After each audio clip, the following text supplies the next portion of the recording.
I can't believe that a lot of people still walk around today genuinely believing Aretha Franklin had beef with trans women and that she straight up hated them. Like, for real? Okay, guys. I know Miss Franklin had a major reputation for being downright mean for absolutely no reason. From calling Toni Braxton broke unprovoked. I have no money problems, believe me. So I'm thinking, No are you money, broke? yeah, no money problems whatsoever. That's Toni Braxton. That's not She shaded Patti LaBelle on national television and attacked Beyoncé for calling Tina Turner the Queen. Aretha also reportedly shaded Dionne Warwick before she died. There were also rumors that she hated Whitney Houston because she was Davis's favorite and allegations that she went as far as sabotaging the careers of her own sisters because she couldn't stand anyone being better than her. Honey, even Miss Wendy Williams knew and said that Aretha was probably not the easiest person to deal with. Aretha Franklin never was the easiest woman to deal with. I say that in a loving way because I knew her too. She gave me the business as well. Oh, Miss Franklin.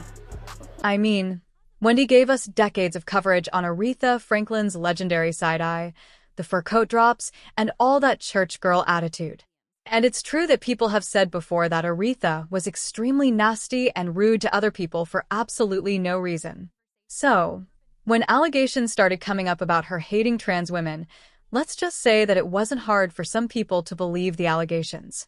But did she actually hate the community? Baby, that's exactly what Wendy Williams is allegedly trying to debunk. So, first of all, one of the reasons why some people said they would not be surprised if Aretha hated trans women was because she was old-school church royalty, and people today automatically associate that era with super strict traditional beliefs, which basically had no regard for the trans community. But then there's also been the issue about her song A Natural Woman, which allegedly came across as offensive to the community. See, back in the day, calling someone music a natural woman sounded like the ultimate compliment. Like, girl, you're the real deal. But if you think about it for a second, if one person is the natural version, what does that make everyone else? Fake? Unnatural? That's where the sting comes in for trans women. When you've spent your whole life fighting just for people to call you a woman, hearing a song declare that real womanhood is all about what nature gave you at birth feels like a little backhanded slap. Now, did Carole King, who wrote the song for Aretha, sit down with her pen in 1967 thinking, let me exclude trans folks today? Absolutely not. She was just trying to write a gorgeous, soulful track about a guy making a woman feel like her best self. But language is tricky like that. Sometimes a phrase sounds totally sweet on the surface, but it still leaves a bad taste in people's mouths depending on where they're sitting. And apparently, some trans women were very offended. Well, the whole drama actually came back in January 2023 when a Twitter account called the Transcultural Mindfulness Alliance, TCMA, tweeted that Aretha's iconic 1968 anthem, A Natural Woman, was offensive and perpetuated anti-trans stereotypes. The account claimed there was no such thing as a natural woman and demanded that platforms like Spotify and Apple Music pull the track from streaming.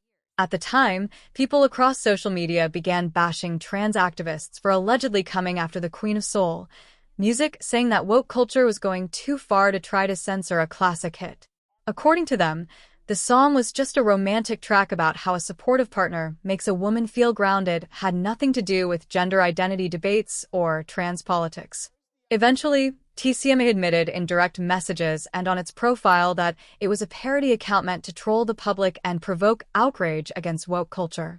And the account owner admitted they never expected people to take the tweet seriously, though the internet ran with it anyway. You might be surprised that even though they said it was satirical, there are guys who still thought that the song was offensive music and that Aretha must have hated trans women. And this is exactly the conversation that has come up again recently. But guess what? Based on reports, Wendy Williams is somewhere going like, that's ridiculous. Aretha never hated trans women. And you want to know how Wendy knows this? Allegedly, when she sat down with Wendy, Aretha told her that she was aware that back in the day, some trans women may have found the song offensive. Okay, for those who recall, in late 2010, when Aretha Franklin had a major mysterious health scare and underwent surgery, every talk show host in America wanted the exclusive first interview with Aretha once she recovered, and she gave the privilege to none other than Wendy Williams. So, I can come and meet the Queen without letting you sign. Okay. My Oh boy. 1968 Wow. Time magazine cover. I never thought in my wildest dreams that I would actually meet you. May I? Yes, you Here may. you go, Williams. We can put this in my... You're keeping it?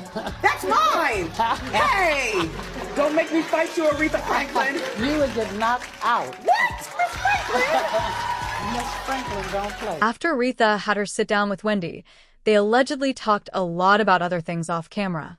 For instance, at the time, Aretha had just lost a massive amount of weight after her major surgery.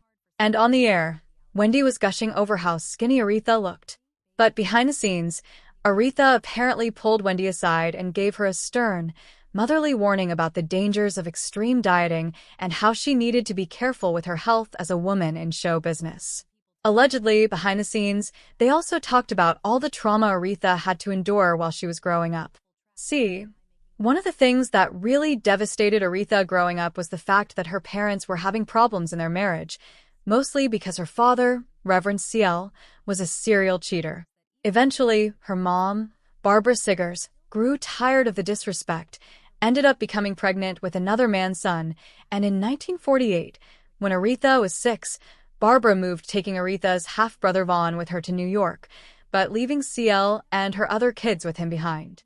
Now, although they were all devastated when their mother left, the move apparently impacted Aretha more than anyone because she was a severely shy and withdrawn kid who was especially close to her mother. And after her mom left, she cried music 4 days on end. Now, just imagine the devastation when Barbara suddenly died of a heart attack not long after leaving them. Aretha's siblings actually said that Aretha was severely traumatized after that, because it's one thing to have your mama move out of the house for reasons you don't understand, but it's another to have your mama die of a heart attack as a young girl, especially because she was closest to their mom. Well, y'all know that Wendy loved to dig deep, and you can bet that she asked Aretha about all those rumors about her life, including whether she hated trans women. And allegedly, Aretha had told her there was no such thing. So, I don't know where the conversation is coming from now, but Wendy is basically saying that the Queen of Soul wasn't spending her time hating on any trans woman because she was far too busy keeping her crown straight and collecting her coin. However, is it fair for people today to talk about how words like natural woman hit differently in 2026? Sure, language changes, music, and folks have every right to discuss how lyrics make them feel. But confusing an academic debate over a 1967 music love song with Aretha's actual character, that's just wrong. Carole King wrote those lyrics about feeling loved, and Aretha sang them with pure soul. Plus, we know that at the end of the day, Aretha wasn't sitting around in Detroit plotting against anybody. She was a woman who lived through the civil rights movement, fought for Black liberation, and used her massive voice, music, to fight for various rights. Yes, Aretha was church royalty, a total powerhouse, and yes, maybe a little diva-ish when it came to her private life and her respectability, but can we really call her a trans hater? I really don't think so, considering she spent her entire career standing up for dignity and basic human respect. Music, regardless. We also can't deny that there are trans women out there today who genuinely feel a type of way when they hear the lyrics to Music, Natural Woman. To them, that word carries real weight, and their feelings about it are also totally valid. But do you think the song is just a harmless 60s music classic? Or do you see why those lyrics might rub some people the wrong way today? Drop your thoughts in the comments below.